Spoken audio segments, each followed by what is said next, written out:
Okay, welcome back, everyone. We are going to be looking at neural disorders, which is chapter 14, and we're going to divide the neural system into two parts. So we're going to be starting part one this week. And after successfully completing this week's work, um, here's what we're going to be covering in this lesson. So you will be able to relate the focal effect of a lesion to the specific area of the damage in the brain. So, what this means is that there's going to be a brief overview of some of the information that you covered in anatomy and physiology in terms of the main centers of the brain and what they control, so that if there's a focal lesion to a specific part, you can almost predict what some of the clinical indicators or effects are going to be. We will discuss the possible effects of increased intracranial pressure. That's anything within the brain that could be expanding, like a tumor, whether it's benign or malignant, that can put pressure on adjacent structures. It can also be edema or swelling, anything that can increase pressure, any type of space occupying lesion as well. We'll discuss some of the different types of seizures and talk about some of the unique features to each. We'll talk about the effects of different types of herniation of the brain down through the magnum foramen. We will talk about the effects of brain tumors in different parts of the brain. We'll compare TIAs to CVAs. TIA is a transient ischemic attack compared to a cerebral vascular attack, which is known as a stroke. We'll also talk about aneurysms. We'll include meningitis. We'll talk about the common strains of bacteria that can create meningitis in infants as well as adults. We'll discuss hematomas and how they can affect the brain. We'll discuss spinal cord injuries and some of the clinical features of them, depending on the location of the damage. And then we'll talk about some of the signs of spinal shock. So let's look at local effects, which is also referred to as focal. I believe we've seen that before, local and focal effects. So the signs related to the specific area of the brain or the spinal cord in which the lesion is located. So an example of this would be if an individual had paresis or paralysis of the right arm. Well, this would result from damage to a part of the brain on the left-hand side. And if we're talking about paralysis, that means the person can't move it, so they're losing motor control of the right arm. And motor control can be a problem initiating the action of motor coming from the frontal lobe. The frontal lobe is where the motor cortex is. Remember that precentral gyrus, and that's in the frontal lobe. But we know that the left side of the brain controls the right side of the body. There are expanding lesions, and these can be caused by growing tumors or a space-occupying lesion or a hemorrhage of a blood vessel. That is also considered to be an expanding lesion. Now let's talk about supratentorial lesions and infratentorial lesions. And the word that I want you to see there that is give you a good visual of this is the word tent, right? Supratentorial, infra. So we know supra is above, infra is below. So the supratentorial lesion, the tentorial membrane is an extension of the dura mater. And the supratentorial, this is dura mater that occurs in the cerebral hemisphere, but above the tentorium cerebelli. Okay, the infratentorial lesions, these are lesions that are going to be located in the brainstem below the tentorium. Okay, so it's going to be this dural connection that's going to be kind of inferior. If we look at the supratentorial and infratentorial, the tentorial um, membrane or that dural matter extension is going to be found right between the cerebellum and the lower part of kind of like the occipital lobe of the cerebrum. So supratentorial would then be above that, all the different parts of the cerebrum, and then below that, cerebellum, midbrain, and pons and medulla and everything below that would be infratentorial. So if we look here, here is the tentorium membrane, right? As I said, it's above the cerebellum, but below the occipital lobe and even the temporal lobe. So when we talk about supratentorial, it'll be everything above that red line. And if it's infratentorial, it would be everything below the red line. Okay, that's a pretty good visual.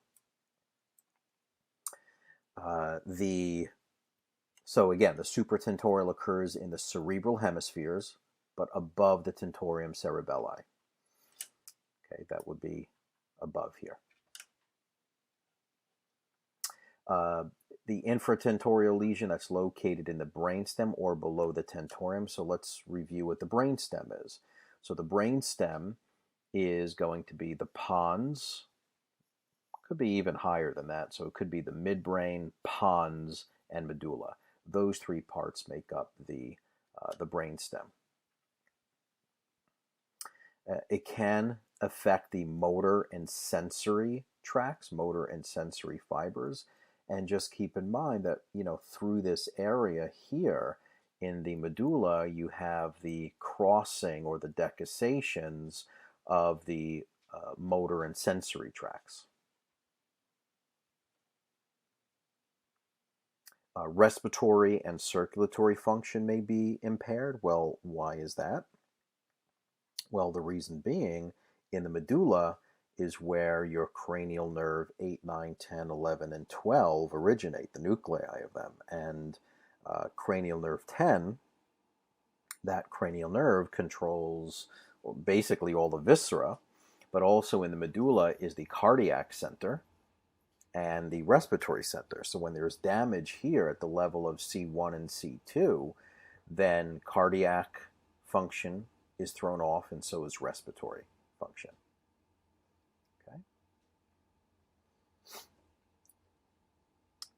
Okay. You should also be very comfortable with knowing what the left and right hemispheres control. So that if there's damage to the left hemisphere, the left, I think, always left with logical linear thinking, analytical skills, communication skills, language, linear thinking, logic, all left. The right side is also like science and math, language, all of that linear stuff. The right side is more kind of like music and artistic stuff. That's more right-sided. So it impairs the appreciation of music and art if there's right-sided brain damage. There's also behavioral issues with right-sided brain damage. There's difficulty with spatial orientation and recognition of relationships can be affected, and self-care deficits are quite common. So if you just look at this chart in terms of lateralization or hemisphericity, then you can see left side is control of motor of the right side, speech and language, calculations, timing, sequencing, also recognition of words, letters, and numbers. All that's left-sided. The right side's more creative, spatial ability, perception, recognition of faces, and the right side controls the left side of the body. Should also be familiar with some basic functions of the frontal lobe. The frontal lobe is a lot of your emotional and behavioral traits come from here. A lot of ability to rationalize and reason and have good judgment. When the frontal lobe is dysfunctional, you just act out. There's no inhibition. There's no inhibitory center. So you just do things without thinking about the consequences. In terms of parietal lobe, this is knowing right from left, knowing where your body is in space and time. All of that is parietal lobe. Back here, the occipital lobe of the brain is more your visual center.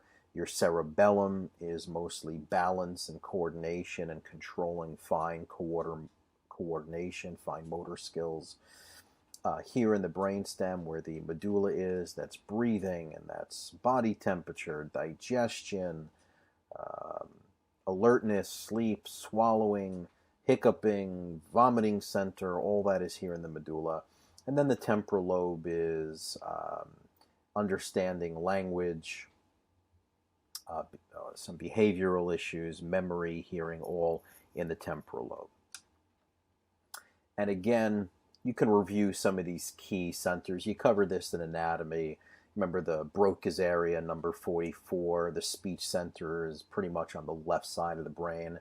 So when people have strokes on the left side of the brain, their ability to communicate and to speak is impaired. Okay.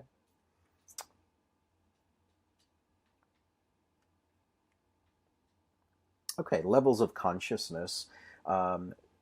Decreased levels of consciousness or responsiveness. This is a key feature. There's early changes in this with acute brain disorders. The levels of reduced consciousness can lead to confusion, disorientation, memory loss, even unresponsiveness to verbal stimulus, difficulty with arousal, and loss of consciousness or even coma. So decreased in levels of consciousness or responsiveness, this is really seen in the very early or acute stages of acute brain disorders. In terms of levels of consciousness, we have something that we refer to as the vegetative state, and that is the loss of awareness and mental capabilities. This is the result of diffuse brain damage. The brainstem function continues, so they are alive. There is the appearance of a sleep and wake cycle, but the person is really unresponsive to external stimuli. That's when they say he or she is in a vegetative state. The heart is working and the lungs are working. The brainstem, which is the pons, the medulla, the midbrain, that's functioning, so it's keeping all of their viscera functional. There's a condition that's referred to as locked-in syndrome. This is when the individual is aware, they are capable of thinking, but they just don't have the ability of communicating. It's very, very frustrating because they're aware, they're fully aware of their surroundings, and they want to be able to communicate, they can think, but they just can't get the information out. So they refer to that as locked-in syndrome. Now, there is some criteria for brain death. The brain death is really the complete cessation of brain function, including the cortex, right, the cerebral cortex, and the brainstem. Basically, there's going to be flat or inactive EEG. Remember, EEG stands for electroencephalogram.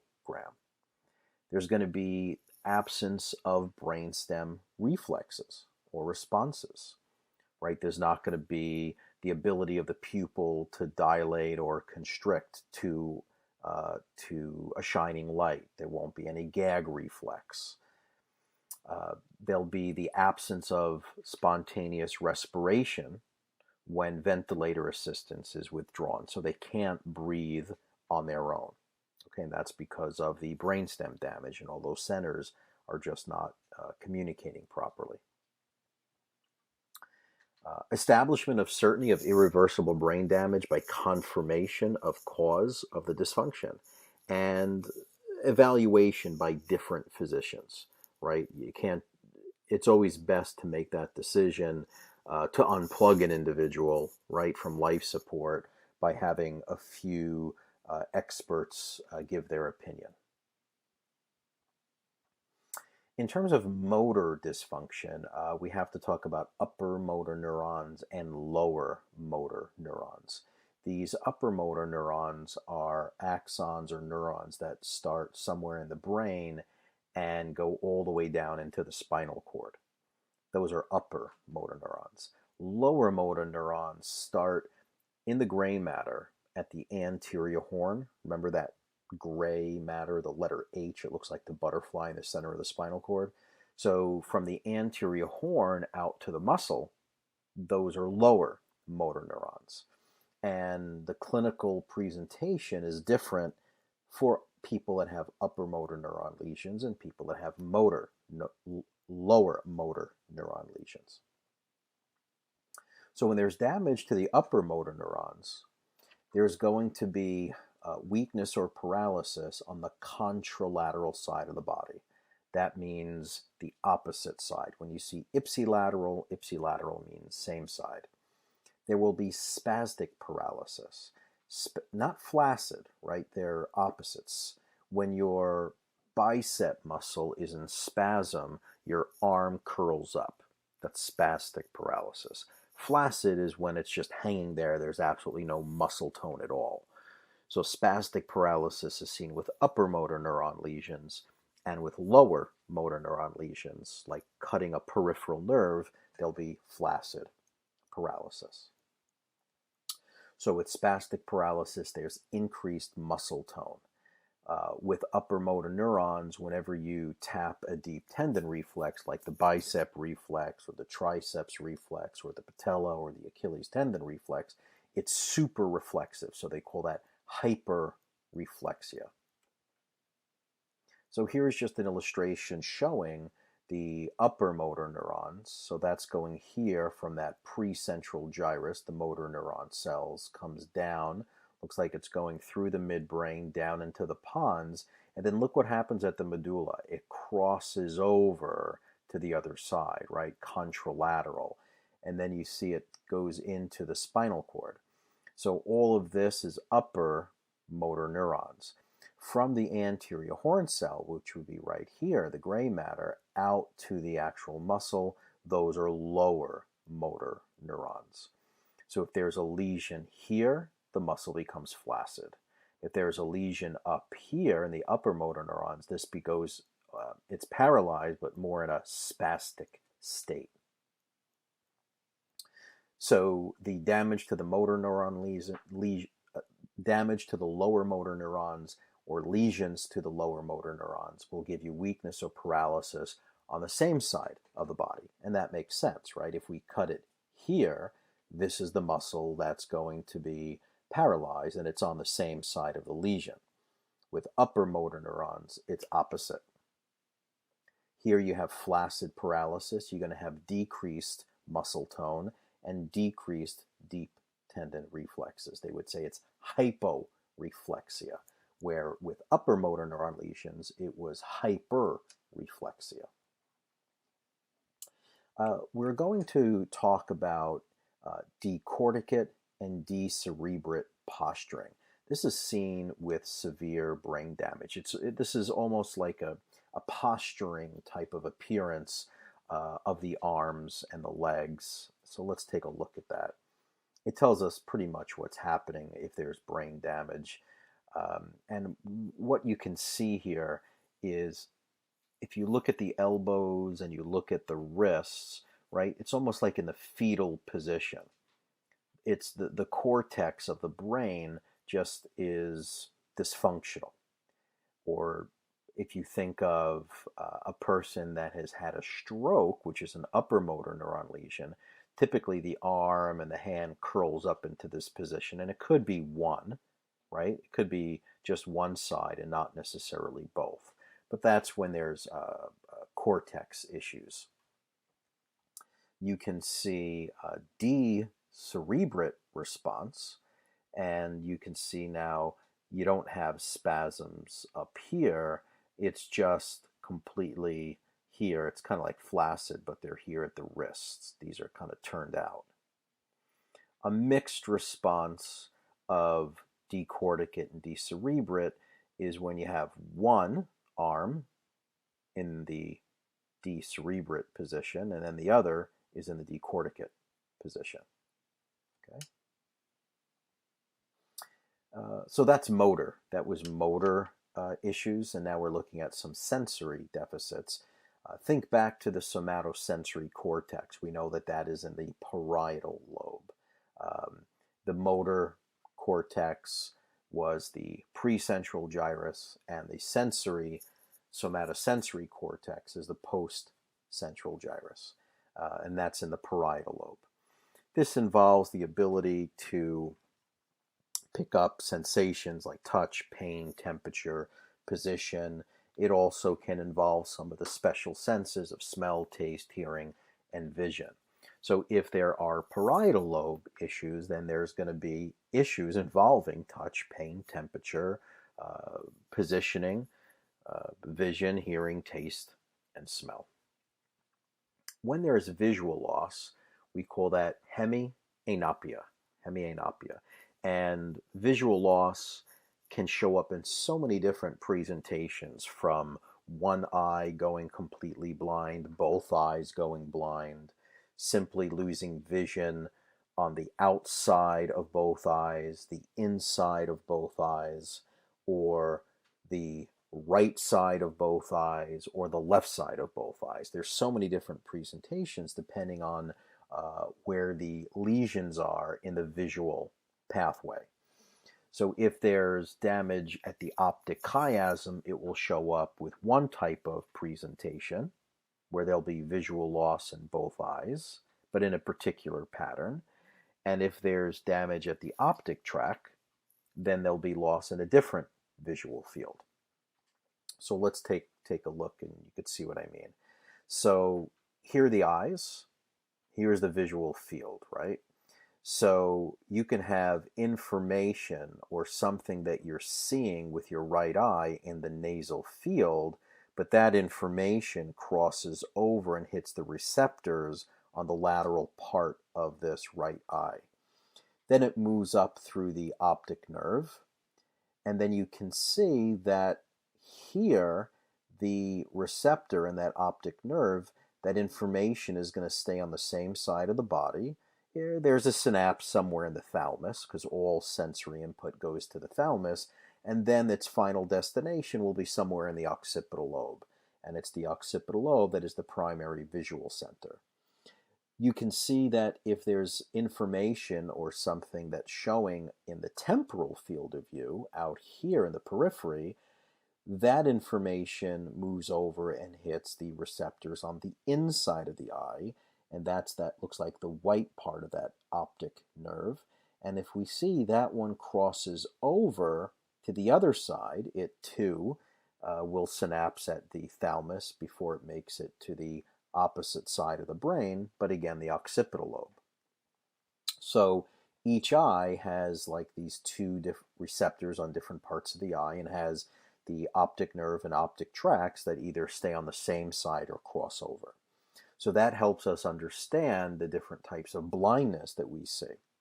So if we just look at the right eye, if there's a lesion here at number 1, this is going to be complete blindness just to this right eye. The information is still going to come into the left eye, and all of those tracks all the way from the receptor to the brain are untouched. All right, let's look at number 2. If there is a lesion to the optic chiasm and it crosses over, right, to both sides, well, now we're going to have complete blindness in both eyes, because the information is never going to make it. Well, the information will never make it to the occipital lobe. Okay. Now, if there's a lesion here at number 3, well, let's take a look and follow number 3. So let's follow it proximally. All right, one's going to go to the left eye, and the other green is going to go to the right eye. So let's look at the one that crosses over. This is on the inside, which means that the it's the information on the temporal side that's crossing over. So there will probably be a difficult time perceiving information on the temporal view or the outer part of this eye. Let's look at this one. Let's follow number 2 this way. Okay, now on the right eye, it's the receptors on the outside of the eye, which means it's the nasal field of view that crosses over to hit that. So here it will be the left side of both eyes will be blind, or they'll only be able to see on the right side of each eye to see. All right, so that gives you a little bit of an understanding as to blindness, and when you're testing people, determining whether or not they can see the wiggly fingers when your hand is out to the near their ear, and then you slowly start moving it in front of their face towards their nose. If they can't see it until it's directly in front of them, then they have no temporal field of vision, which means it's the receptors on the inside of the eye. Okay? All right, language disorders. Language disorders can happen differently, right? It could be the inability to actually comprehend the words or the inability to actually speak them. So they could be either comprehension or expression. And that's what aphasia means. Aphasia is the inability to comprehend or express language. The expression part is referred to as motor aphasia. It's the impaired ability to speak or even write fluently or appropriately. And it occurs when the Broca's area in the dominant frontal lobe is damaged on the left hemisphere, right? Broca's area deals with speech, and it's predominantly located on the left side. Okay, so that is expressive or motor aphasia. So if you saw that someone had hemiparesis or paralysis on the right limb, and that arm is postured up in that spastic paralysis, and they can't move their right arm or right leg, then what side of the cerebrum or which cerebellar hemisphere is damaged? The left. And if it's the left, then the chances are that their speech is going to be adversely affected. So you want to try and determine, can they communicate? Can they understand as well? So now we have receptive or sensory aphasia. Now this results from damage to the Wernicke's area that also is in the left lobe, the left hemisphere, but in the temporal lobe. Sensory aphasia can show up as the inability to read or to understand the spoken word. It's also the inability to process information in the brain. So you have receptive or sensory aphasia, and then you have your motor aphasia. Motor, that's the Broca's area, and understanding the spoken word or the written word would be Wernicke's area, both on the left side. Now, global aphasia is a combination of both the expressive and receptive aphasia, which means the brain damage is going to be on the left side of the brain, and it's going to include those two areas that we just discussed, the Broca's area and the Wernicke's area. Now, there's fluent aphasia and non-fluent aphasia. So with fluent aphasia, the pace and the speech is relatively normal, whereas with non-fluent aphasia, it's slow and labored communication with very short phrases. With fluent aphasia, the pace is pretty normal, but they can include made-up words, right? We've all seen these videos where people are either on the news, or we've seen them with like Home Shopping Network or one of these TV shows, and you see that, you know, it'll show up on the news as this individual just started babbling and making up words, and it was as if they were making perfect sense, but no one else understood what they were saying. Okay, so they were probably in the process of having a stroke, or they were having a momentary, brief, temporary one called a TIA, or transient ischemic attack, which brings poor blood circulation to those areas for a short period of time, but not for more than 5 minutes, where the damage would be permanent. The non-fluent aphasia, again, this is slow and labored with short phrases, and this is associated with Broca's area. Okay. Other types of language disorders, there's dysarthria, agraphia, alexia, and agnosia. So dysarthria is when the words cannot be articulated clearly. Now that's a motor dysfunction. And that could result from some cranial nerve damage or muscle impairment. So now you have to think, well, what cranial nerves are involved with the mouth? Well, you have the tongue, right? Motor for the tongue is going to be the hypoglossal nerve, which is cranial nerve 12. What else do we have? What about movement of the lips, the muscles? Well, the facial expression muscles are going to be the facial nerve, which is cranial nerve 7. What about moving the jaw to communicate? The jaw muscles are cranial nerve 5 to open and close the jaw. But you have to be able to feel, right? The tongue has to feel the teeth and the roof of the mouth to properly communicate. So now you have to think, well, what does sensation to the tongue? Well, that too would be cranial nerve 5. Okay. All right, let's see what else. So agraphia. Agraphia is impaired writing ability. Alexia is impaired reading ability. And agnosia is loss of recognition or association, right? The word gnostic is to know, like diagnostic. Gnostic is to know. Agnostic is to not know or not recognize. Okay, that's a good place to take a break if you'd like, and just review some of that information we covered. As I said, the neural system disorders is a longer lecture.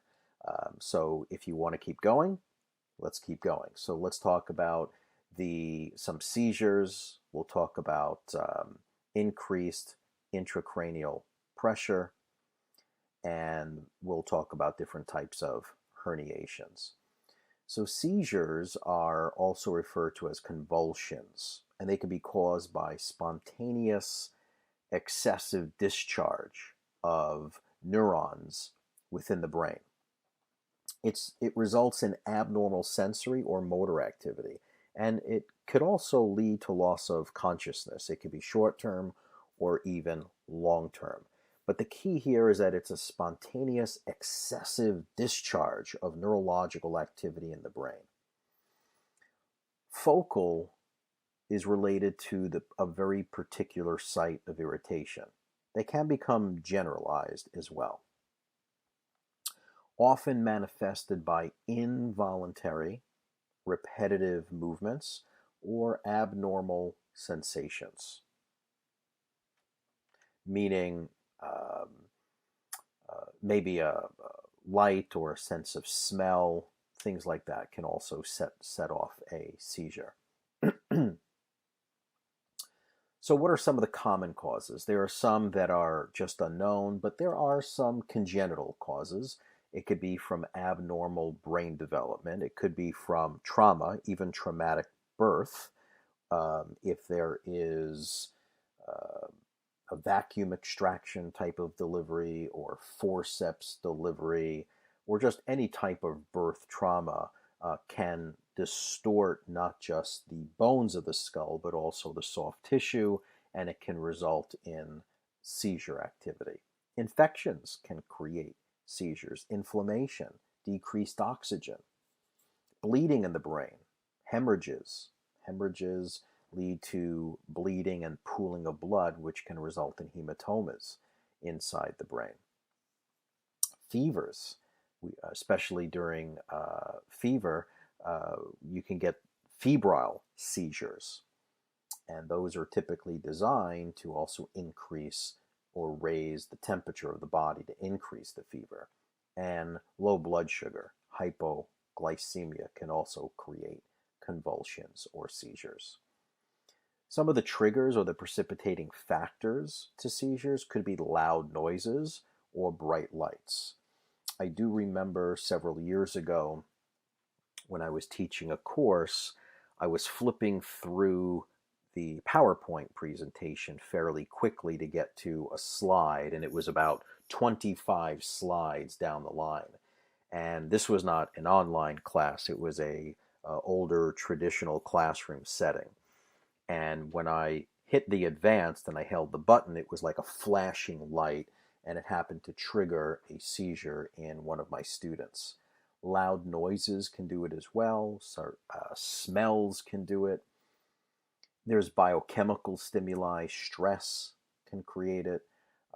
Excessive premenstrual fluid retention. Again, low blood sugar. Any type of change in medication, and hyperventilation can also create it. Absence seizures, which is also referred to as a petit mal seizure. This happens in children. It lasts about 5 to 10 seconds.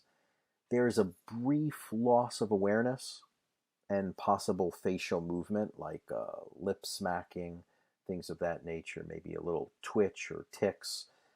The child can stare into space for a very short period of time, like they space out, and then they just snap out of it really quickly. So when you become aware of that, you'll realize just how many children actually go through seizures, because this happens a lot. Just that one, that third bullet of just staring, and then out of nowhere they just snap out of it. Okay, and then everything else continues as normal. That is a petit mal seizure or an absence seizure. Now the tonic and clonic seizure, this is where they have this phase of the prodromal or the prodrome phase where they may get irritable hours before the seizure. They may feel a little bit nauseous. They may have an aura. There is a loss of consciousness. And then they get to this tonic phase where there's very, very strong tonic muscle contractions where the limbs go into flexion and extension. Their trunk becomes very rigid and their jaw clenches. It just shunts down. And then it goes into this clonic phase where the muscles can alternately go from the contracted, clenched phase to relaxed, and then clenched or contracted and then relaxed. And then they go through this postictal phase where they come out of it and they're just confused. And they're like, where am I? And they're fatigued and they get very, very sleepy. It's exhausting. Now, partial seizures, these are referred to sometimes as simple partial. They arise from a single area of damage in the cerebral cortex. It manifested as repeated motor activities, so constant jerking, turning of the head, turning of the eyes, possibly from auditory, visual, or sensory disturbances. The complex partial, sometimes referred to as psychomotor, because this one kind of has a little bit of, some people perceive it as bizarre behavior associated with it. It arises in the temporal lobe and possibly in the frontal lobe and the limbic system, which is the emotional brain, right? So the seizures exhibit bizarre behaviors such as clapping or waving of the hands, and there's possibly visual or auditory hallucinations associated with this one.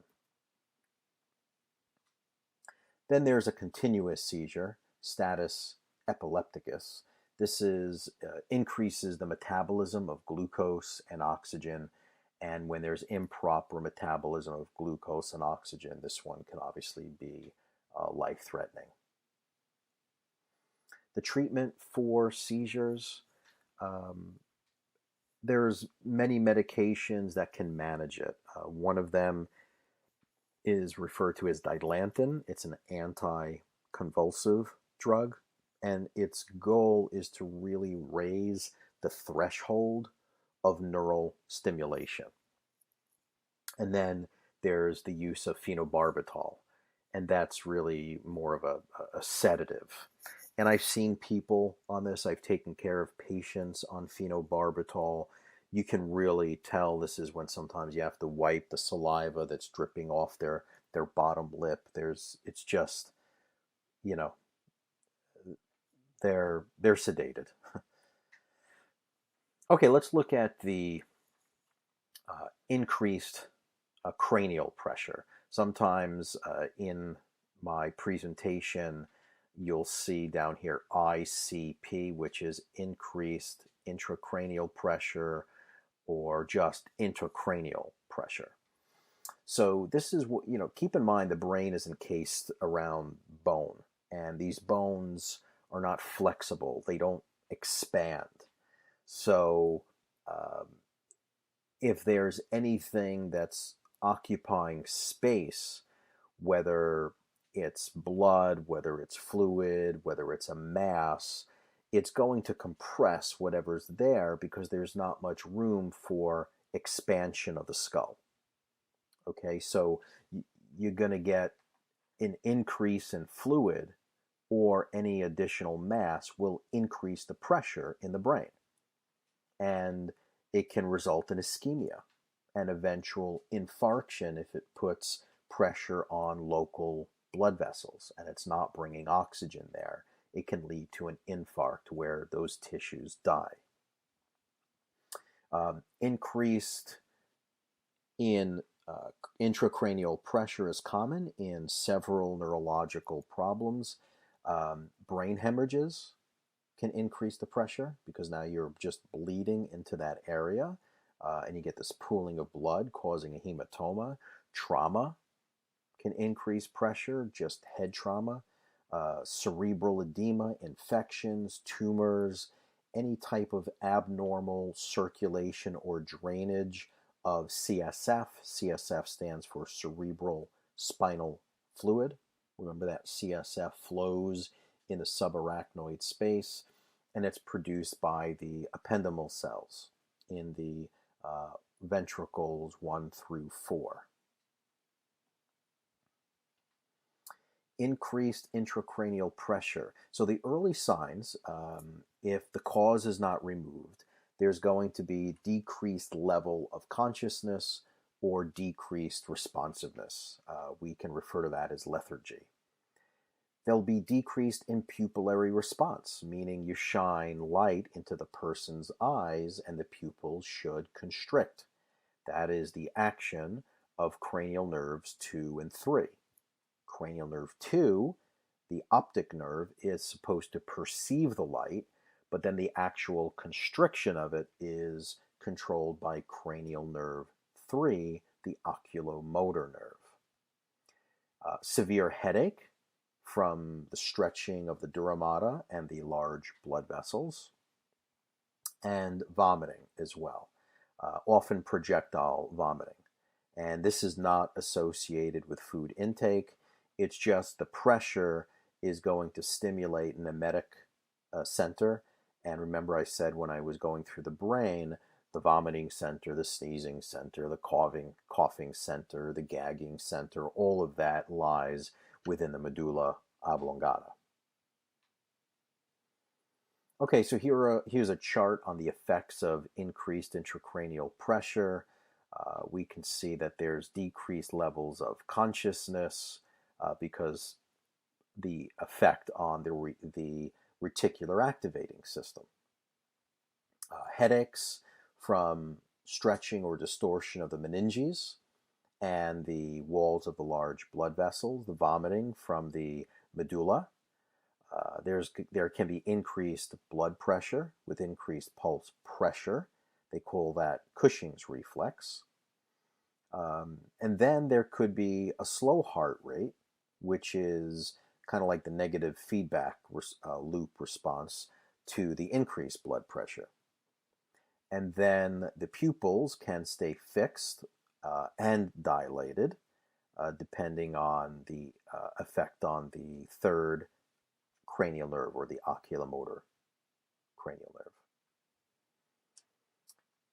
The vital signs. So as increased intracranial pressure increases, cerebral ischemia occurs. The vasomotor centers respond in attempt to the increased arterial blood supply to the brain. That is the Cushing's reflex, and that's designed to combat the cerebral ischemia. Okay, so if you're decreasing the blood supply to the brain, creating a cerebral ischemia, then the vasomotor center will respond, and it's going to try and increase the arterial blood supply to the brain, right? That is called the Cushing reflex. The systemic vasoconstriction is going to increase systemic blood pressure. It delivers more blood to the brain to relieve the ischemia as well. Now there's baroreceptors and chemoreceptors. Now the baroreceptors, you have them in the arch of the aorta, you have them in the carotid arteries. They are receptors that look at the amount of pressure within the blood vessels. So as the blood pressure increases, the baroreceptors in either the carotid arteries or the arch of the aorta respond to increasing blood pressure by lowering the heart rate. And it does that through trying to stimulate the parasympathetics, which is the 10th cranial nerve, or the vagus nerve. The sympathetics will increase or vasoconstrict, whereas the 10th cranial nerve, the parasympathetic, will dilate. It does the opposite. Chemoreceptors also respond. They respond to the low carbon dioxide levels, and that creates the reduction of the respiratory rate. So the above compensatory mechanisms are designed to improve the cerebral circulation. It relieves the ischemia. It's only short term, and eventually the increasing intracranial pressure causes ischemia to recur, and then the cycle repeats itself. We spoke about the pressure on the oculomotor nerve, the cranial nerve 3, that will affect the size and response of the pupils. The pressure increases both pupils, and they become fixed, and then they become dilated. Can also cause ptosis of the eyelids. Ptosis, the P is silent, is droopiness of the eyelid may occur, and that's because the third cranial nerve is designed to keep the eyelid open. When there's damage to the third cranial nerve, then the eyelid starts to sag and it droops. Okay. Let's look at the herniation, which is displacement of any part of the brain. So anytime any part of the brain becomes displaced, we call it a herniation. You've heard of this term herniation primarily with people that have disc bulges, or it herniates. It means that there's displacement of the disc. So there is transtentorial herniation, and that's where the cerebral hemispheres, the diencephalon, the midbrain, they're displaced downward. And this results, the resulting pressure affects the flow of the blood and the cerebral spinal fluid. It will affect the reticular activating system, and it also affects the respiratory rate. A uncal herniation, and the uncus is part of the temporal lobe, and it's also displaced downward. And that too can create pressure on cranial nerve 3, the oculomotor nerve, the posterior cerebral artery. I'll show you anatomically where that posterior cerebral artery, if you remember back when you did the circle of Willis, there's a posterior cerebral artery, a middle cerebral artery, and an anterior cerebral artery.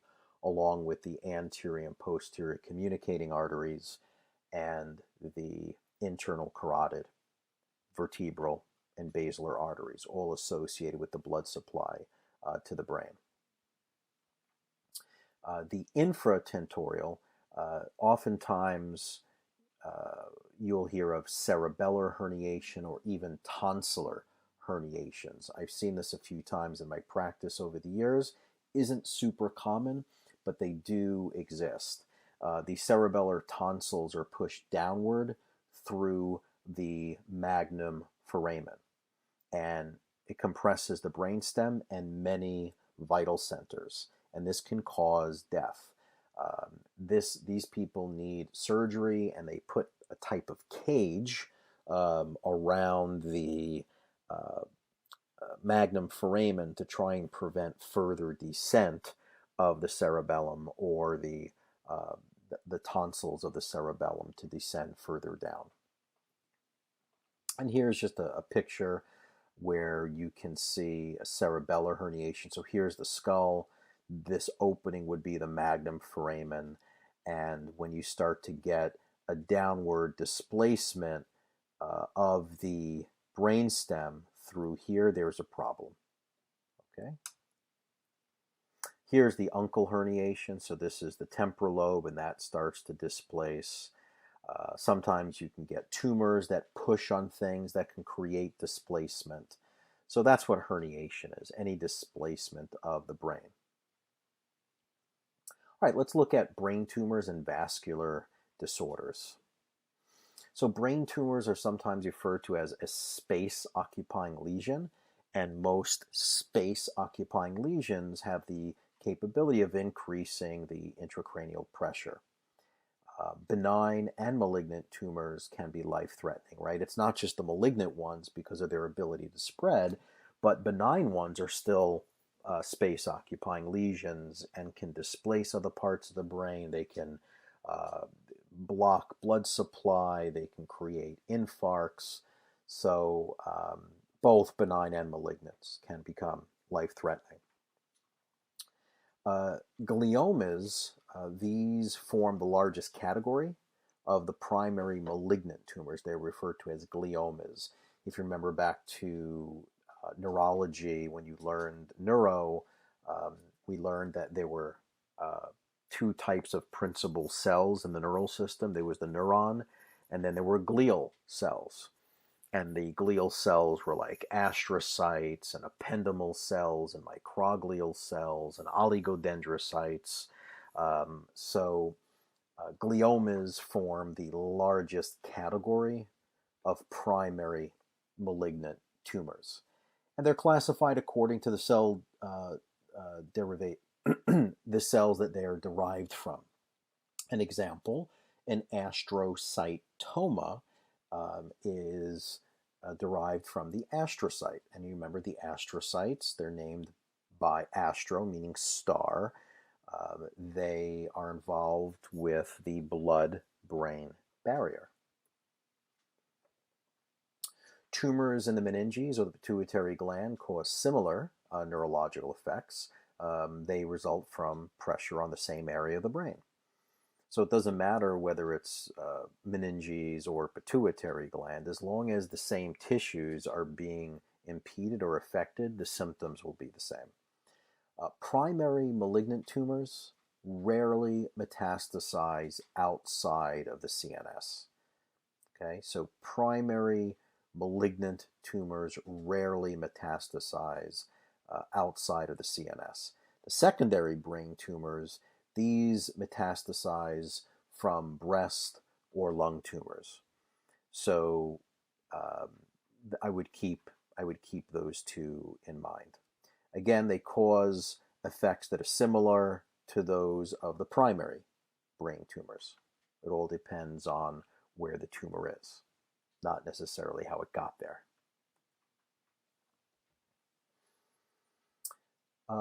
Pathophysiology. So the primary malignant brain tumor, they're usually not well-defined margins. Remember when we learned about some of the characteristics of benign and malignant? Malignant usually doesn't have well-defined margins. They are invasive and have irregular projections into the adjacent tissues, and they're difficult to remove completely. It can create inflammation around the tumor. The tumor can obstruct the flow of cerebral spinal fluid, and herniation can result, right? Because now you have this mass that's pushing and can displace other parts of the brain.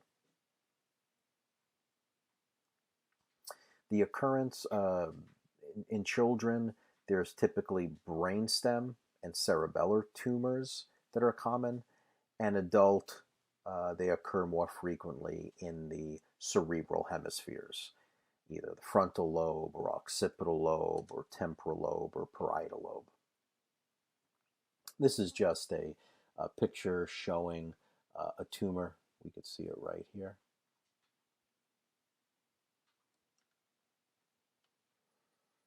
So what are some of the clinical manifestations of brain tumors? The site of the tumor is what's going to determine the focal signs. Fast-growing tumors will cause increased intracranial pressure quickly. There will be a morning headache that's really common. Okay, so waking up with the headache. The headache will increase in severity and frequency. There's vomiting, lethargy, irritability. There could be personality or behavioral changes and seizures.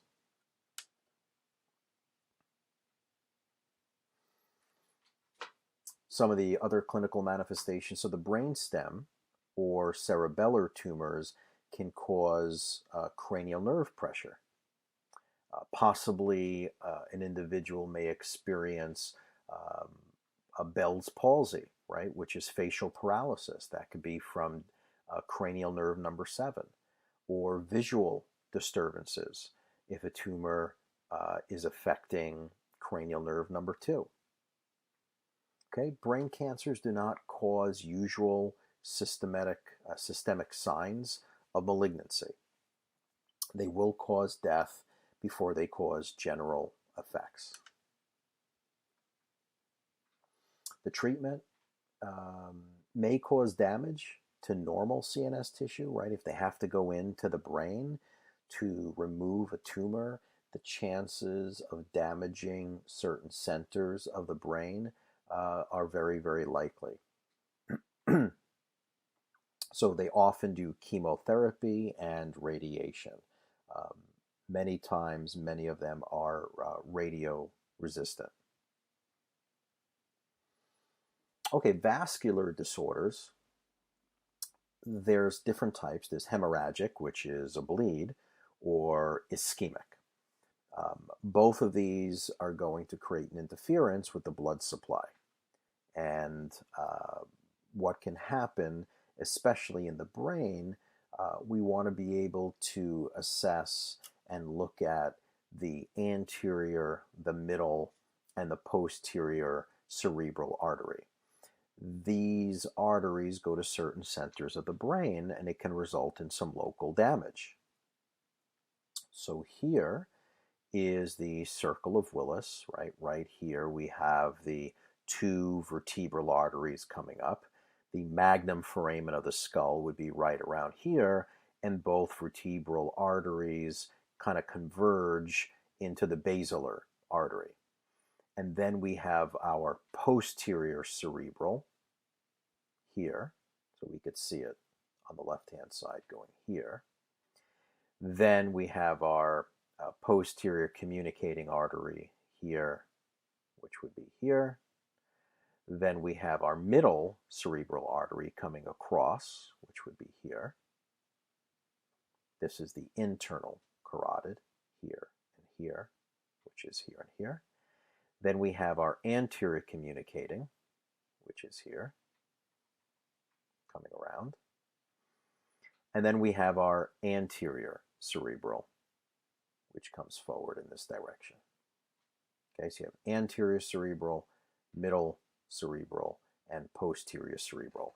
And all of these arteries, as you can see, have many different branches that feed different centers of the brain. So if you have a blood clot, or if you have an embolism or a plaque that's released, Well, it can fit through these pretty large blood vessels, but what happens if it gets dislodged here? Now we start to have some problems in the pons, or we have some problems in the cerebellum, or we may have problems to the speech center, or we may have some problems with creating movement to the opposite side of the body. So TIAs, which are transient ischemic attacks, these are not the same thing as strokes. Strokes are CVAs, cerebral vascular attacks. So a transient ischemic attack, transient is temporary. It's a transient or a temporary localized reduction of blood flow, which means decreased blood, decreased oxygen, decreased glucose in the brain. And it can be from a partial occlusion of an artery, let's say atherosclerosis. It can be from a blood clot, a small embolism, which is a moving blood clot, right? It started someplace else, it traveled, and now it's getting stuck in a smaller blood vessel of the brain. And it can also come from vascular spasms. The TIAs, these are difficult to diagnose. The signs and symptoms are directly related to the specific area of the ischemia. The patient here can maintain consciousness. They have intermittent short episodes of impaired function, right? Intermittent, it's temporary, short-lived. Maybe for a minute or two, they had muscle weakness in an arm or a leg. Maybe they had a visual disturbance for 30 seconds or 40 seconds. Maybe they had a brief period of numbness or paresthesia, which is abnormal sensation in the face, around the lips, and they had just a moment of transient aphasia. There's that word aphasia. And then they're confused. Like, what was that? That's transient ischemic attack. This can be a warning sign for the early stroke, right? If someone's having a TIA, that's the red flashing light, check engine, check oil, low tire pressure. So repeated attacks may be a warning sign for obstruction related to atherosclerosis causing a CVA, cerebral vascular accident, or a stroke. So the cerebral vascular accident or the stroke, this is now an infarct, an infarction of brain tissue from a lack of blood. This can come from an occlusion or a rupture. An occlusion could be, let's say, an atheroma, something that's blocking an artery. It could be atherosclerosis. It could be an emboli or an embolism. It's a sudden obstruction in a cerebral artery, but it started someplace else. So something is occluding the blood flow. A rupture of a cerebral vessel, that is a hemorrhage. Sometimes they rupture, sometimes they refer to them as a dissected blood vessel. It could be a dissected carotid artery or dissected vertebral artery. It can cause by rupture of a cerebral artery in a patient with severe hypertension, right? The pressure builds up so much, it just creates an aneurysm, an explosion of that blood vessel, and it hemorrhages internally. The effects could be evident in both hemispheres, and the rupture and the symptoms really are dependent again on the area that isn't getting the glucose anymore, that isn't getting the red blood cells, that isn't getting the oxygen. And then wherever it can be complicated by the secondary effects of the bleeding. Okay, so it's like a double whammy. Okay, types of CVAs.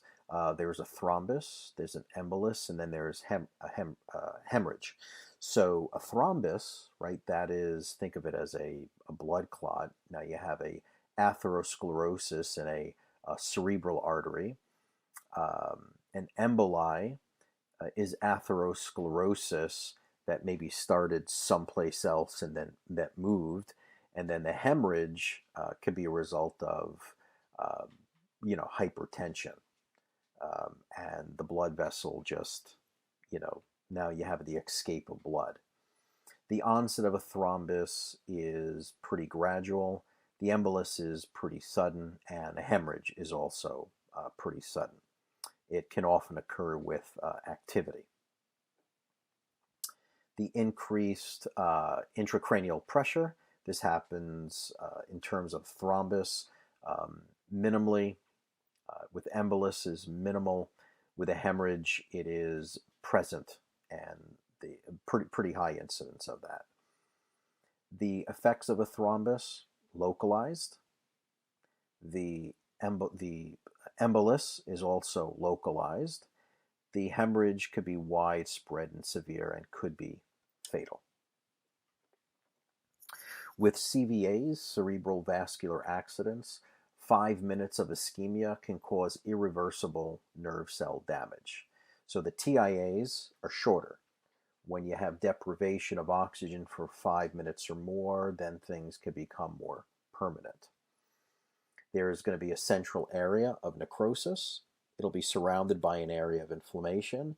That area that's inflamed, that zone can regain function following the healing. But if the tissues are dead, then they dead. They cannot regenerate. Here is an acute hemorrhage or an infarct. You can see what the tissues look like. You can see the incredible atrophy there. CVAs, okay, there's plenty of risk factors that are included. Diabetes, hypertension, SLE, remember systemic lupus erythematosus, atherosclerosis, a history of TIAs, just aging by itself. Sleep apnea is a huge indicator these days. Heart disease, smoking. Smoking is a biggie. Smoking just decreases the amount of vitamin C that your body can make. Remember, you need vitamin C to make collagen, and it can decrease the integrity or create a blood vessel fragility. So that's a pretty serious thing. And also sedentary lifestyles. Also, the combination of smoking and the oral contraceptive, very, very common. When I have patients that come to me, it's the first thing I look at.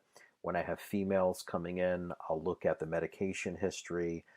Sometimes they will not tell me they smoke, but I can smell the third-hand smoke either on their hair or I can smell it on their clothing, and then that's a pretty strong indication.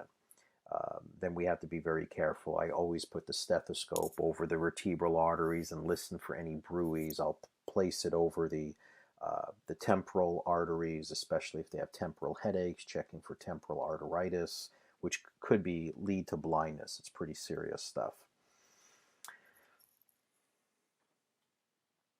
Okay, CVAs continued. So what are some of the warning signs of a stroke? So sudden transient weakness, numbness, tingling in the face, the arm, the legs, or on one side of the body, lack of speech or losing speech, failure to comprehend or understand, just confusion, sudden loss of vision. And this is a biggie, this one right here. A sudden, severe headache. Now, I'm not talking about just waking up with a headache. This headache is unlike any headache this individual has ever had in their life. If that's what they have, go to the hospital, okay? Because that's one of the strongest indicators I have found. A headache unlike anything other. And if that's the case, their blood pressure is usually going to be 180, 190, 200. They're in the process of stroking. Unusual dizziness or unsteadiness, that can happen especially if they're in the process of stroking and it's a blood vessel that goes to the cerebellum, because that controls balance and coordination. If they do have or in the process of stroking and it's at the level of the cerebellum, they'll probably be vomiting. Or if it's at the level of the brainstem, they'll probably be vomiting as well. The clinical manifestation. So it depends on the location of the obstruction and the size of the artery that's involved. That's really important. Collateral circulation may diminish the size of the affected area, meaning as a blood vessel is becoming blocked, the innate intelligence of the body knows that it's being blocked, so it starts to create this collateral circulation to still try and find a way to bring blood to the area. So the body is pretty amazing. Lack of voluntary movement or sensation on the opposite side of the body. So if there's lack of blood and glucose and oxygen to the right side, to the right hemisphere, there's going to be abnormal sensations to the left side of the body. And then, of course, paralysis. Initially, it's flaccid paralysis, and then it will become spastic because of the upper motor neuron lesion. When a stroke happens, it's really important that they get to a hospital as soon as possible to try and determine if it's a hemorrhagic stroke or if it's due to a clot. If it's due to a clot, then blood thinners are going to save the person's life and diminish the possibility of all the secondary effects.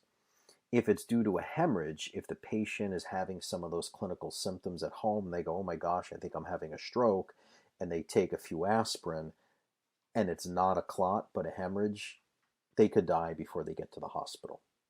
Okay, so, calling 911, calling for an ambulance. I always tell people, look, always have your local fire department's number, because many people don't have health insurance, which means that if you call your county ambulance, that is like a $1,500 to a $2,000 limo ride to the hospital. It's expensive. You call your volunteer fire department, it's a free ride. Okay, so always make sure you have your local fire department's phone number, and they have an ambulance. So with CVAs, the treatment is a clot-busting agent called TPA, tissue plasminogen agent. That's key, if it's a clot. Glucocorticoids are very helpful. It reduces the swelling in the brain. Surgical intervention, it can relieve the carotid artery obstruction. A lot of physicians call the carotids the carotid artery, because they get blockages so frequently. The supportive treatment, occupational therapy, physical therapy, occupational and speech therapy as well, because if the speech center has been affected, then they have to go through the neuromuscular re-education of learning and moving the tongue and saying those words all over again. But rehabilitation should start immediately. Cerebral aneurysms. An aneurysm is when you have a weakening of the wall of any artery and it starts to bow out and expand. Think of it as weakening of the tire, the wall of the tire. If you rub up against the curb and you get that bubble, that blowout of the wall of the tire, think of that as an aneurysm. It's a localized dilation of an artery. They usually happen at the points of bifurcation, meaning where blood vessels start to split, and a big place that happens is within the brain at the circle of Willis. When you start to get these little dilations at the bifurcation, or little aneurysms, they call them Berry aneurysms. They could be aggravated by hypertension. Initially, in the early stages, they're small and they're asymptomatic. They slow bleed, and it can cause vascular type of headaches, like pounding or throbbing type of headaches. And if they rupture, then it can lead to an increase in intracranial pressure, and it could be fatal. So these are the bifurcations in the circle of Willis. Right here is the vertebral artery, the basilar artery, posterior cerebral, middle cerebral, anterior cerebral, posterior communicating, anterior communicating, and internal carotid. And right here is the optic chiasm. So your optic nerves come in and then they cross. Now, right here, if you have an aneurysm and it's pushing up against the optic nerve, then it can result in different types of blindness. Just like the pituitary gland that expands, which also comes into close contact right here with the optic chiasm. So there could be the loss of the visual field, visual disturbances. You can get headaches, sensitivity to light, which is called photophobia, intermittent periods of dysfunction, nuchal rigidity that can be caused by meningeal irritation. Nuchal rigidity, basically, if you think of nuchal, there's a nuchal ligament. Nuchal for neck, neck stiffness or spasming of the neck. If there's a massive rupture, it can lead to a blinding headache, vomiting, photophobia, seizures, loss of consciousness, and even death. The treatment, surgical treatment before the rupture, if it can be detected, and antihypertensive drugs. Okay? This is another good place to pause. I know we've been going for a while. As I said, neuro is a long lecture. If you feel okay to go on, as I do, let's move on. So let's look at some nervous system infections. Meningitis is a biggie. Meningitis is an infection. It can be viral, but most of the time they are bacterial. It's a bacterial infection within the meninges of the central neural system. And microorganisms can reach the brain via blood, from nearby tissues, or from open wounds. The microbe, which could be meningococcal, can enter through the nasopharynx. So you have to be careful with how clean your hands are in touching the nose, because it can spread right through. Right, the nasopharynx, if you look back at your anatomy, all you have back there is its epithelium. You got mucous membranes, then you have your cribriform plate, and the olfactory bulbs can go right through the cribriform plate into the frontal lobe of the cerebrum. Infections can enter the subarachnoid space. The subarachnoid is where the CSF flows, so cerebral spinal fluid can carry that throughout different parts of the brain and the spinal cord, and the infection can spread very, very rapidly. You get inflammation of the meninges, and that's going to result in increased intracranial pressure. In children and young adults, the causative agent is called Neisseria meningitis. Neisseria meningitis, aka meningococci. It's the classic meningitis pathogen. That's really important to know. It's frequently carried in the nasopharynx of asymptomatic carriers, and it can be spread by respiratory droplets. It tends to occur more frequently in the late winter and in the early spring. In young children, it could be caused by the Haemophilus influenza, and more often in the autumn and winter. And in older adults, it's the Streptococcus pneumonia is the major cause. What are the clinical manifestations? Sudden onset is common, severe headache, back pain, sensitivity to light, stiff neck. We'll go over these two here, Koenig sign and Brzezinski sign. These are tests that can be performed pretty quickly. Vomiting, irritability, fever, chills, leukocytosis, and progression to stupor or seizures. Let me show you what the Koenig sign is in Brzezinski's. These are great diagnostic tests to determine. So what will happen is if the patient is supine and you flex the hip and flex the knee, and then you try and extend the leg, they'll flex it immediately. They can't do it. That's a positive test. Brzezinski's test is when you passively take the patient's neck and you passively flex it.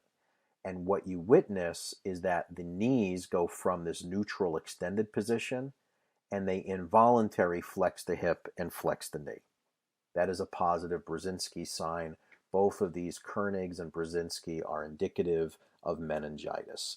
Now, it's not going to tell you whether it's a viral or bacterial, but typically they'll put the patient on antibiotics right away, assuming that it's a bacterial. They will examine the CSF, all right? So they'll do a lumbar puncture, typically below L3, and they'll pull out cerebral spinal fluid and try and identify the causative organism to give the most specific type of treatment. It's going to be aggressive antimicrobial therapy. Specific treatment will measure for the intracranial pressure, see if it decreases, and they'll look at seizure activity and make sure that that decreases. Glucocorticoids are very important because it can reduce the cerebral inflammation and bring down any swelling and edema. There are certain vaccines that are available for certain types of meningitis. You just have to be careful and make sure that they're given at the right times. And I happened to meet a woman, a patient that came in my office a few years back, and depression was one of her symptoms. And when we did a thorough case history, she has had 2 children. Now she has 1 child. One of them was a senior in high school and got the meningitis vaccination. I think it was the 2nd time she received it. And that night, just high-grade fevers, and they had to intubate her. It was just horrific. I heard the story, and it was just horrifying to hear. And sadly, her daughter died, senior in high school. These things happen. They're rare, and I think everyone hopes that it's not going to happen to them or to their child. But these things happen. I guess people have to make the decision of the risk to reward, and it always seems that it goes in favor of the reward. But then again, you hear of these type of stories that happen every now and then, and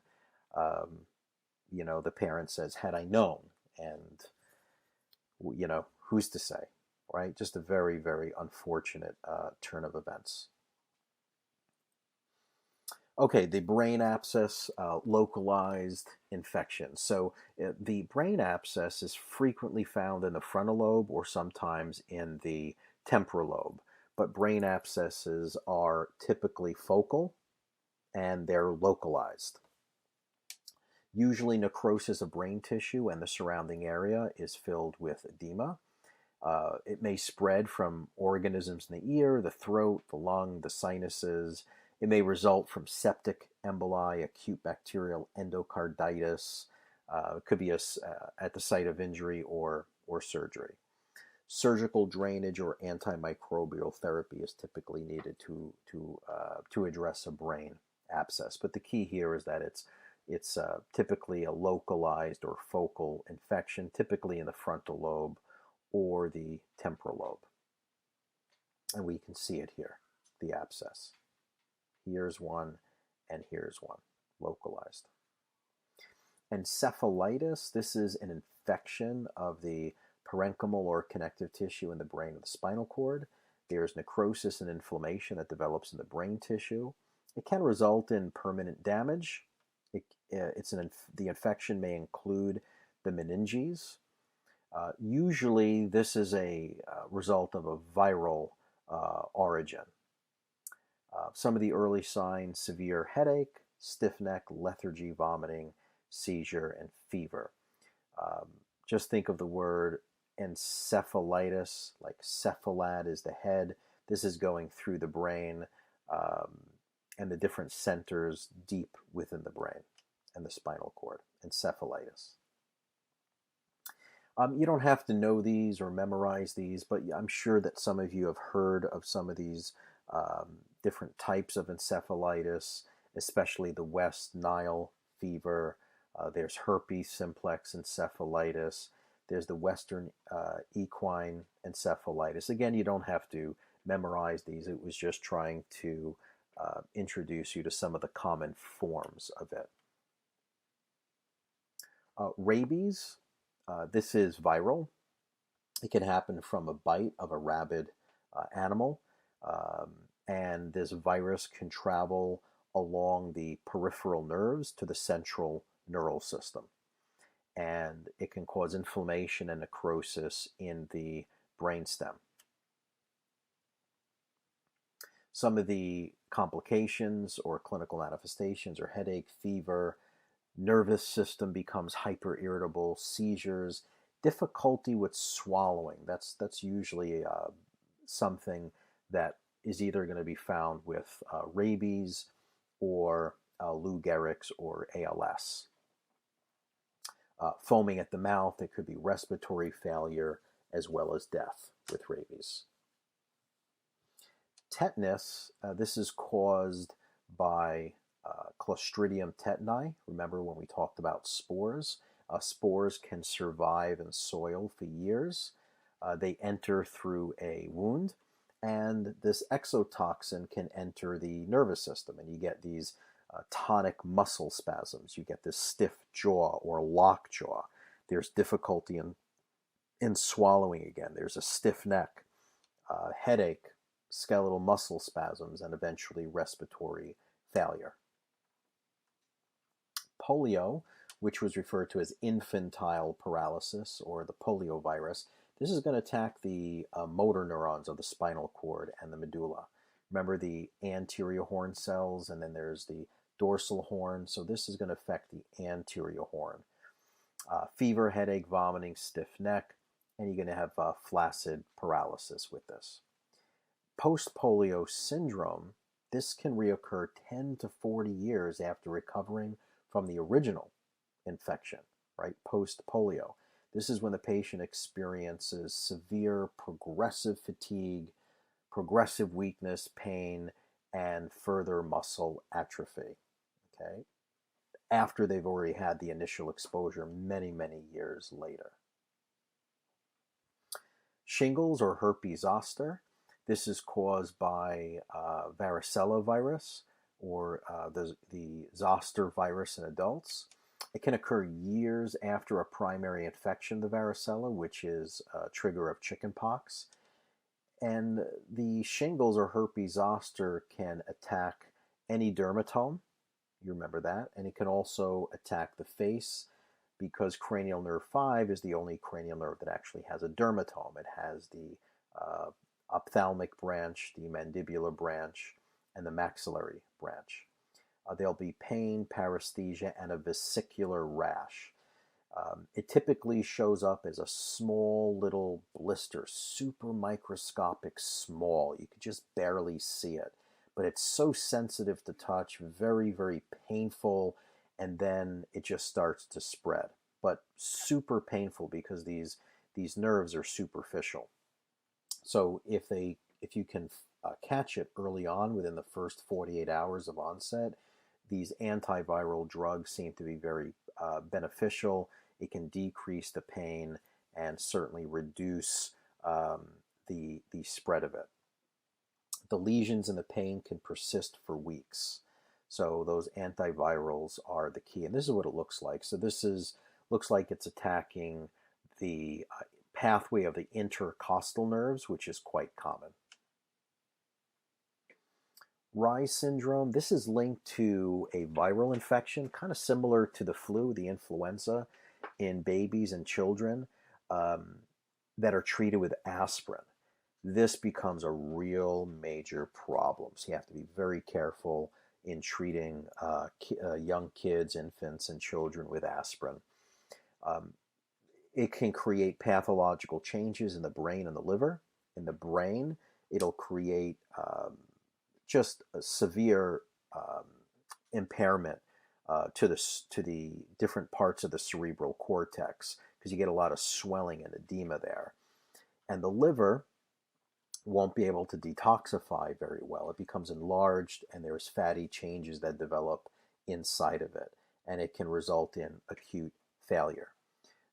So It's pretty severe condition, Reye's syndrome, and there is no cure or immediate cure. Guillain-Barre syndrome, also known as post-infection polyneuritis, also acute idiopathic polyneuropathy. Um, it's an inflammatory condition of the peripheral neural system. Some think that it could possibly be an autoimmune condition. The exact cause is unknown, but it often follows an episode of a severe viral infection or the flu. There's local inflammation with accumulated lymphocytes. There's demyelination, so the protective covering around nerves are destroyed. There's axon destruction, and the changes will cause impaired nerve conduction. So Guillain-Barre, local inflammation with accumulative lymphocytes, demyelination, axon destruction. It affects the peripheral neural system, impairs nerve conduction, and it's post-infection polyneuritis. The other thing about the Guillain-Barre syndrome is that the paralysis typically ascends. The paralysis moves upward.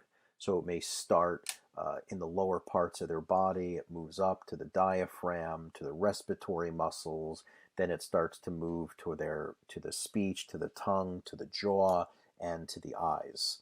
And it can be a life-threatening type of situation.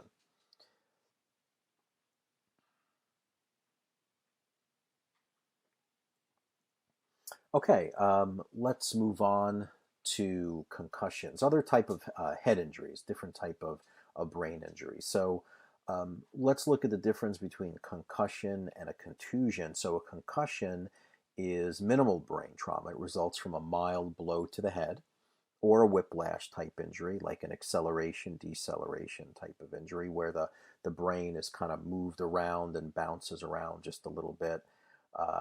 You can have amnesia and a headache can follow, but the recovery within the day, within 24 hours, there's typically no permanent damage. A contusion is bruising of the brain. There could be rupture of small blood vessels and edema. It can happen from a blunt blow to the head.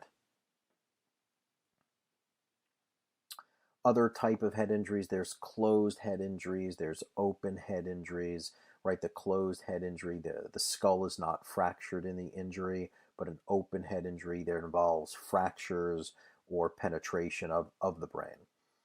We learned the depressed skull fracture when there's displacement of a piece of the skull and it starts to compress the brain tissue.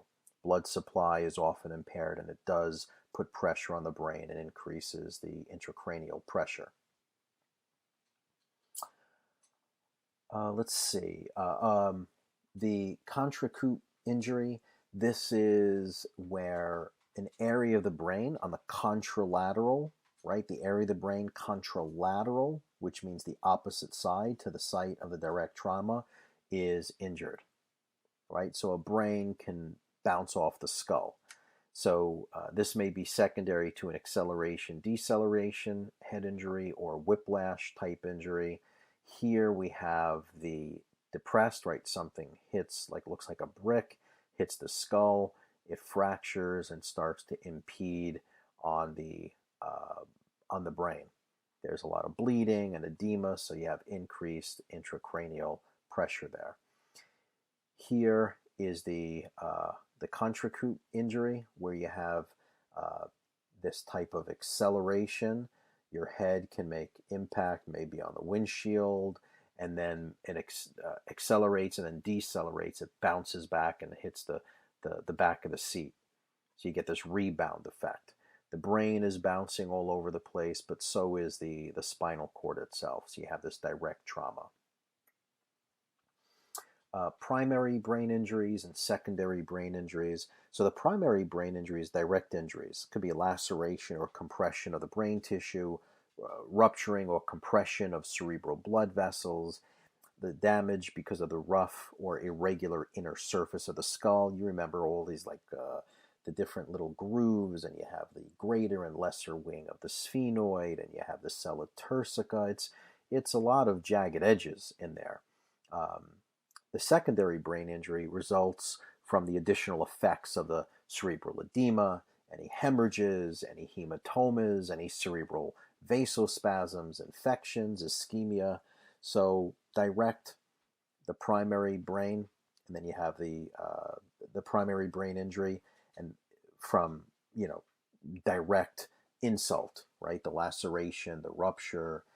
Here you get the secondary brain injuries, which happen as a result of the direct. All right, so up here you have the primary, and then over here we have the secondary. So maybe the skull fractures, maybe there's a contusion. From the skull fracture, the tissue could be compressed.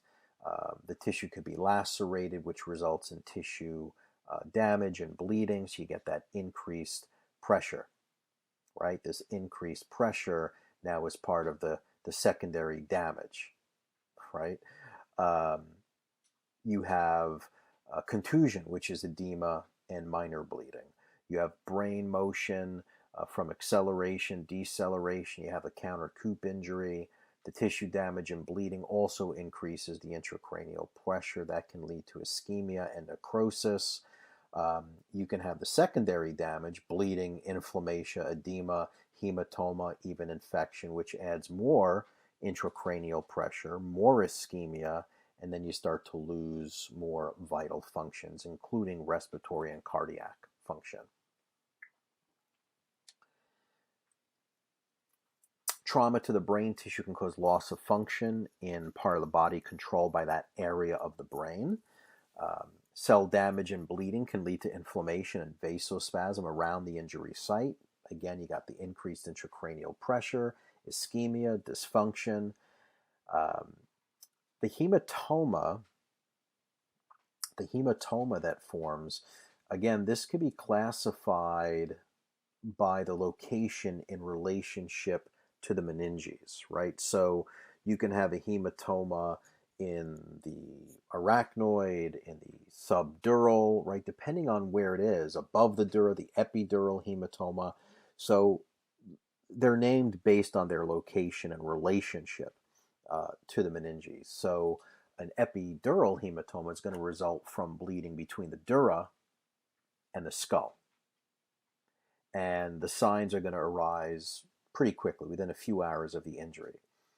A subdural hematoma, that's between the dura and the arachnoid, right? The hematoma may be acute or subacute.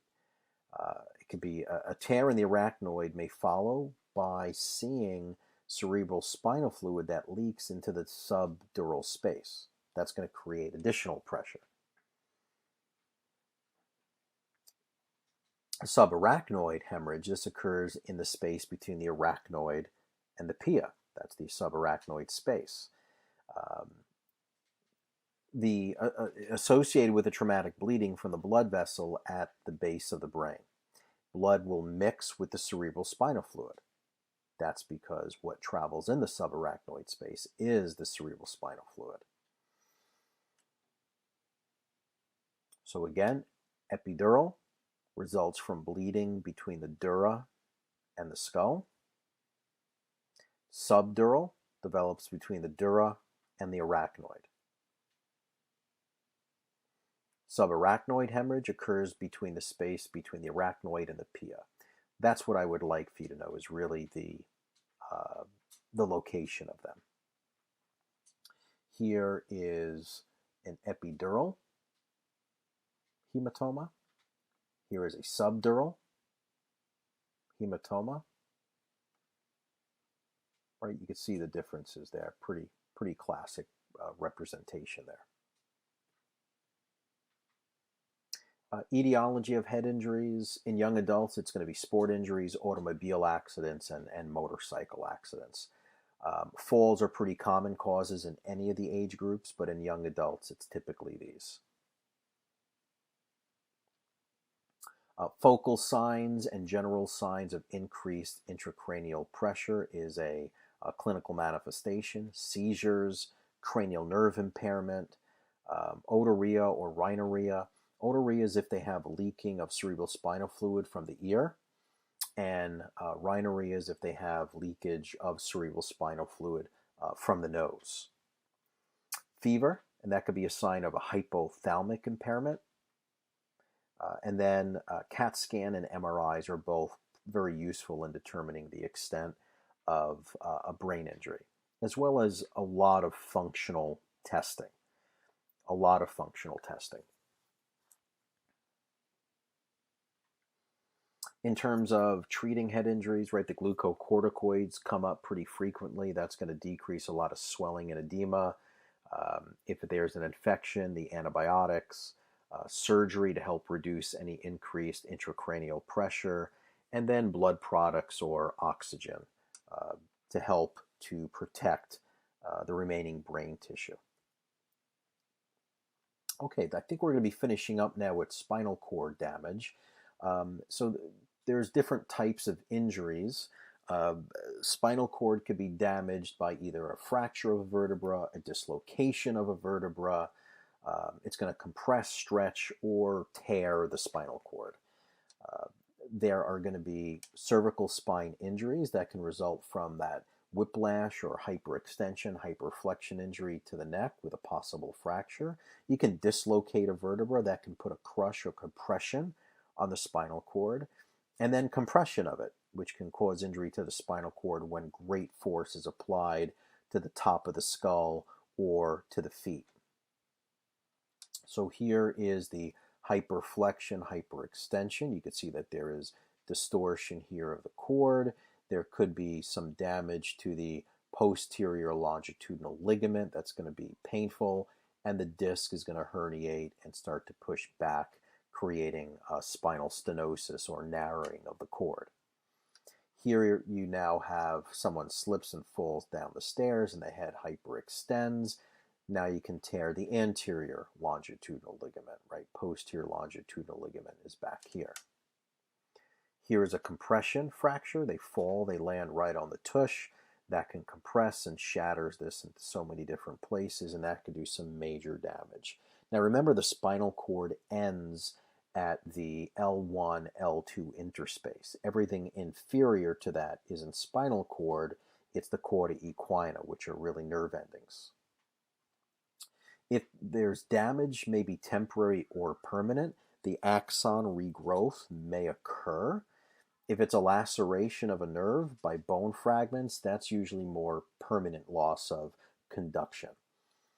If there's a complete transection or crushing of the cord, there'll be irreversible loss of the sensory and motor function at and below the level of the injury.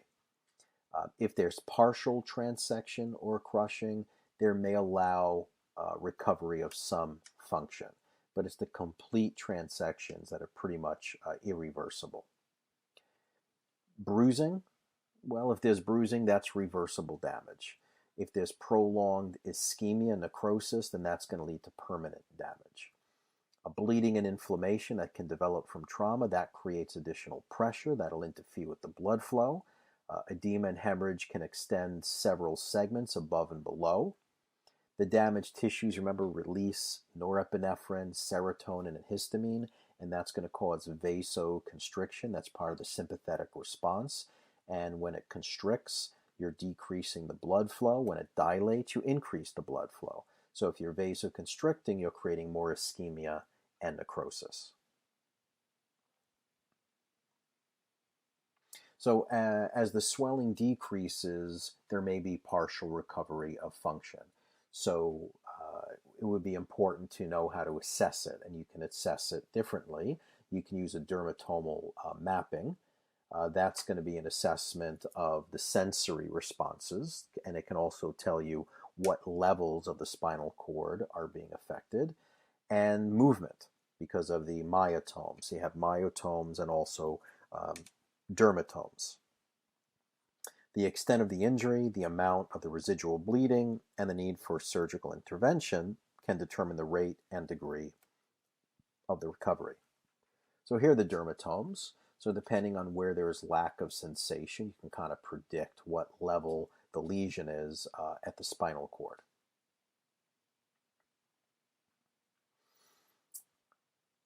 Etiology. So spinal cord injuries are more common in young men.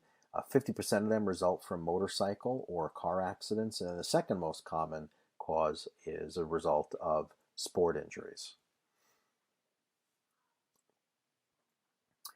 Let's look at two stages in post-traumatic period. So we have to talk about spinal shock.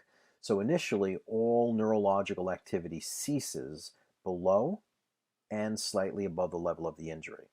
No reflexes are going to be present. The condition may persist for days. There's going to be flaccid paralysis. There'll be sensory loss at and below the injured area. There's going to be the absence of all reflexes and the loss of central control of autonomic function.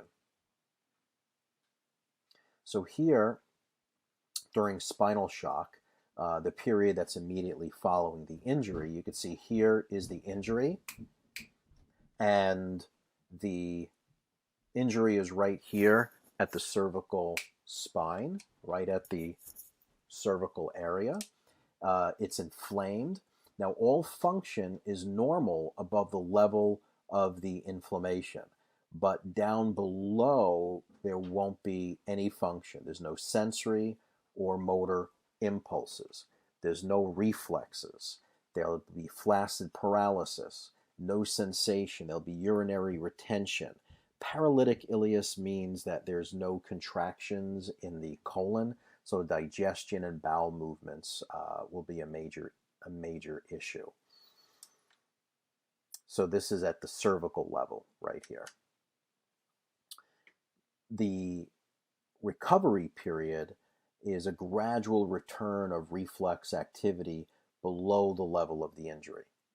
No impulses through the specific area of damage. Hyperreflexia may develop. Gradually, the extent of damage will be revealed, right, over time.